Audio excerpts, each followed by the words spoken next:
Shri George Podippara, Tharoor എന്താണ് മുന്നിൽ കാണുന്നത്? തരൂരിനെ സംബന്ധിച്ച് ഇന്നലെ വരെയുള്ള വിഷയങ്ങൾ വികസനവുമായി ബന്ധപ്പെട്ട അദ്ദേഹത്തിന്റെ നിലപാടാണ്, സമീപനമാണ് എന്ന് വേണമെങ്കിൽ പറയാം.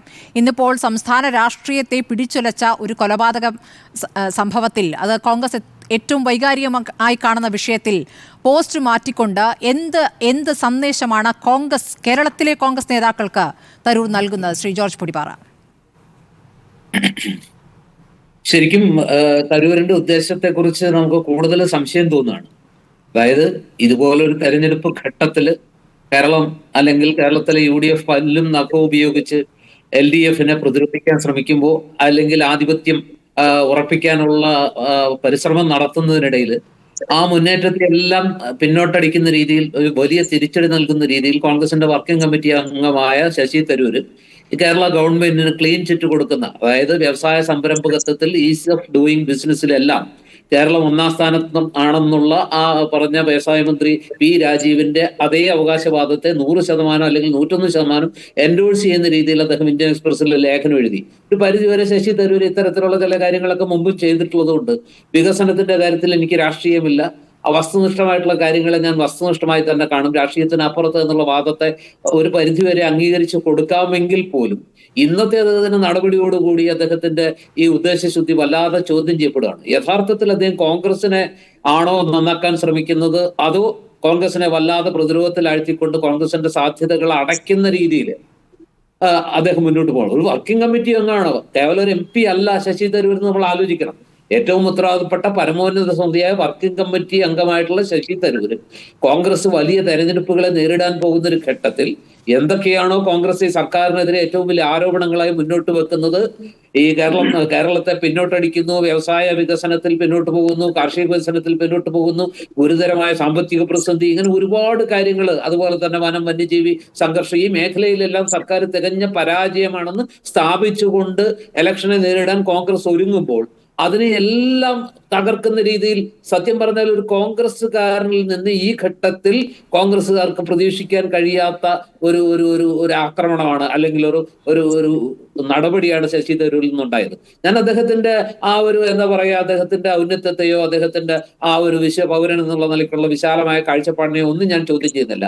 അദ്ദേഹത്തിൻ്റെതായ പെക്യൂലിയാരിറ്റീസ് ഉണ്ട്, അദ്ദേഹത്തിന്റെ ഡിഗ്നിറ്റി ഉണ്ട്, അദ്ദേഹത്തിന്റെ മാത്രമായിട്ടുള്ള ആ ഒരു വ്യതിരിക്ത രാഷ്ട്രീയമൊക്കെ ഉണ്ട്. പക്ഷെ എങ്കിലും ഒരു പ്രസ്ഥാനത്തിൽ നിൽക്കുമ്പോൾ, ഒരു രാഷ്ട്രീയ പാർട്ടിയിൽ നിൽക്കുമ്പോൾ, ആ രാഷ്ട്രീയ പാർട്ടിയുടെ നിലനിൽപ്പിനെ ചോദ്യം ചെയ്യുന്ന രീതിയിൽ അതിന്റെ ഒരു പ്രധാനപ്പെട്ട കീ പോസ്റ്റ് വഹിക്കുന്ന ഒരാൾ സ്വാഭാവികമായിട്ടും അതിന്റെ ചട്ടക്കൂടിൽ നിൽക്കാൻ ബാധ്യസ്ഥനാണ്. വളയമില്ലാതെ ചാടാൻ പാടുള്ളൂ. ശ്രീ ജോർജ് പൊടിപാറ, കഴിഞ്ഞ തെരഞ്ഞെടുപ്പിൽ ശശി തരൂർ നന്നായി വിയർത്തിട്ടാണ് വിജയിച്ചത് എന്നുള്ള കാര്യം അറിയാമല്ലോ. ഈ പറയുന്നത് പോലെ വ്യത്യസ്ത നിലപാടുകൾ അദ്ദേഹം എടുത്തത് തന്നെയാണ് അദ്ദേഹത്തിന് പിന്നീട് ബുദ്ധിമുട്ടുണ്ടാക്കിയത്, തെരഞ്ഞെടുപ്പിലും ബുദ്ധിമുട്ടുണ്ടാക്കിയത്. ആ വ്യത്യസ്ത നിലപാടുകൾ തന്നെയാണ്. പാർട്ടിയുടെ നിലപാടിൽ നിന്ന് വ്യത്യസ്തമായ നിലപാടാണ് അദ്ദേഹം എടുത്തിട്ടുള്ളത് വിഴിഞ്ഞമടക്കമുള്ള വിഷയങ്ങളിൽ. ഇപ്പോൾ ഈ നിലപാടിനി തുടരുന്നു. ഇപ്പോൾ സംസ്ഥാന രാഷ്ട്രീയത്തിലെ ഏറ്റവും പ്രധാനപ്പെട്ട വിഷയങ്ങളിൽ പോലും ഈ നിലപാട് തുടരുകയാണെങ്കിൽ ഇനി തെരഞ്ഞെടുപ്പ് രാഷ്ട്രീയത്തിനില്ല എന്ന സന്ദേശം കൂടിയാണോ? വേണമെങ്കിൽ കഴിഞ്ഞ തെരഞ്ഞെടുപ്പിൽ അദ്ദേഹം പറഞ്ഞു, ഞാൻ ഇനി ഒരു മത്സരത്തിന് തിരുവനന്തപുരത്ത് ഉണ്ടാകില്ല എന്ന സൂചനകളൊക്കെ അദ്ദേഹം കൊടുത്തിരുന്നു. ഒരു ഘട്ടത്തിൽ ഞാൻ മനസ്സിലാക്കുന്നത് ശശി തരൂര് ഞാൻ തിരുവനന്തപുരത്ത് രക്ഷപ്പെടില്ല എന്ന് ഉത്തരവാദപ്പെട്ട ചിലരോട് ഏറ്റു പറഞ്ഞതായിട്ടാണ്. എന്നിട്ട് അങ്ങനെ പറ്റില്ല, ജയിച്ച് തീരൂ എന്നുള്ള നിലയ്ക്ക് ചില ഓപ്പറേഷൻസ് ഒക്കെ കൃത്യമായി നടത്തിയതിന്റെ ഫലമായിട്ടാണ് ശശി തരൂർ അവസാന നിമിഷം രക്ഷപ്പെട്ടു പോയതെന്നാണ് ഞാൻ മനസ്സിലാക്കുന്നത്. അദ്ദേഹത്തെ കുറിച്ച് വ്യക്തിപരമായ ഒരു ആക്ഷേപവും പറയുന്ന ആളല്ല. അദ്ദേഹം ഇവിടുത്തെ ഒരു കേവല രാഷ്ട്രീയക്കാരൻ എന്നതിനപ്പുറം അദ്ദേഹം ഒരു വിഷണറിയാണ്, എഴുത്തുകാരനാണ്, അതുപോലെ തന്നെ വലിയ കാഴ്ചപ്പാടുകളുള്ള മനുഷ്യനാണ്, ഔന്നത്യങ്ങളിൽ വിരാജിച്ചിട്ടുള്ള ആളാണ്. പക്ഷേ സാധാരണ രാഷ്ട്രീയത്തിലേക്ക് വരുമ്പോൾ ചില യാഥാർത്ഥ്യങ്ങളുണ്ട്. ആ യാഥാർത്ഥ്യം എന്ന് പറയുന്നത് അദ്ദേഹം ഈ പ്രവർത്തകരുടെ ഒരു വികാരം കൂടി കണക്കിലെടുക്കണ്ടേ. ഒരു പഞ്ചായത്ത് തെരഞ്ഞെടുപ്പിന്റെ പടിവാതിൽക്കൽ എത്തി നിൽക്കുമ്പോൾ ഏറ്റവും സാധാരണക്കാരായ പ്രവർത്തകർക്ക് അവരുടെ രാഷ്ട്രീയ ജീവിതത്തിൽ എന്തെങ്കിലും ഒരു അവസരം കിട്ടാനുള്ള ഒരു സാധ്യതയുള്ള സമയമാണ് ഈ പഞ്ചായത്ത് തെരഞ്ഞെടുപ്പ്. ആ തെരഞ്ഞെടുപ്പിന്റെ ഘട്ടത്തിൽ പാർട്ടിയെ വല്ലാതെ പ്രതിരോധത്തിലാക്കുകയും സാധ്യതകൾ ഇല്ലാതാക്കുകയും ചെയ്യുന്ന രീതിയിൽ അദ്ദേഹം പ്രവർത്തിക്കുക എന്ന് പറയുന്നത് എത്ര ഔന്നത്യത്തിൽ നിന്നാലും പ്രായോഗിക രാഷ്ട്രീയത്തിൽ അത് അംഗീകരിച്ചു കൊടുക്കാൻ ബുദ്ധിമുട്ടാണ്. ഞാൻ വേറൊരു ചോദ്യം ചോദിക്കട്ടെ സ്മൃതി.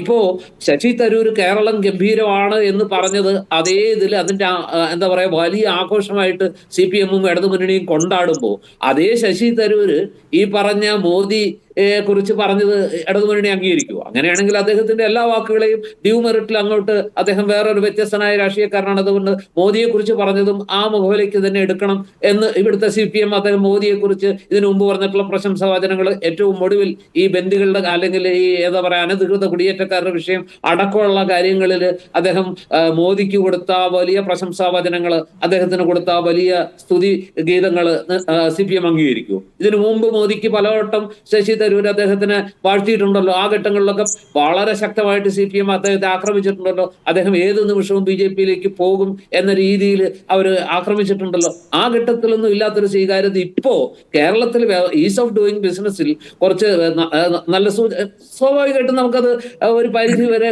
കഴിഞ്ഞ കാലഘട്ടത്തിലെ നിലപാടുകൾ മാറ്റിവെട്ട് നിരത്തിൽ സമരം പോലെയുള്ള വരട്ടുവാദങ്ങളൊക്കെ മാറ്റിവെച്ച് കുറെ കൂടി പ്രായോഗികമായിട്ട് വികസനം എന്ന് പറയുന്നത് വരട്ടുവാദം കൊണ്ട് സാധിക്കില്ല. കുറെ കൂടി വിശാലമായ ഭൂമികയിൽ ലോകത്തിന്റെ ആ പ്രയാണം കണക്കിലെടുത്ത് ആ രീതിയിലേക്ക് കാര്യങ്ങൾ സംസ്ഥാനത്തിൽ കൊണ്ടുപോകാതെ ഒരിഞ്ച് മുന്നോട്ട് പോകാൻ കഴിയില്ല എന്ന സത്യം CPM ഉൾക്കൊള്ളുന്നതിനെ നമുക്ക് അംഗീകരിക്കാം. പക്ഷെ ഈ പറഞ്ഞ രീതിയിൽ ലോകത്തിൽ 1-ാം നമ്പർ ആണെന്നൊക്കെ പറയുന്നത് ഏത് കണക്ക് വെച്ചിട്ടാണെന്ന് VD സതീശൻ ചോദിക്കുമ്പോൾ 3 ലക്ഷം സംരംഭങ്ങൾ തുടങ്ങി എന്ന് പറഞ്ഞാൽ പെട്ടിക്കടയും അതുപോലെ തന്നെ പേര് മാറ്റി ഉണ്ടാക്കുന്ന നിലവിലുള്ളൊരു സ്ഥാപനം വേറെ ഒരു പേര് മാറ്റിയാൽ അതും ഈ പട്ടികയിലേക്കൊക്കെ വരുന്നുണ്ടോ എന്നുള്ള കാര്യത്തിലൊക്കെ ഉത്തരം പറയേണ്ടതുണ്ട്.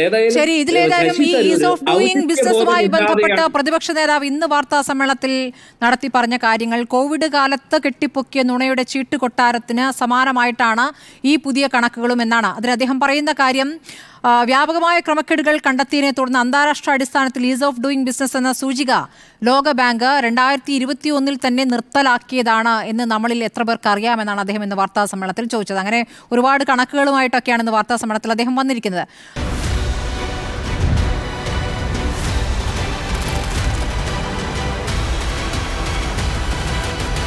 ഡിബേറ്റ് വിത്ത് സ്മൃതി പരുത്തിക്കാട്.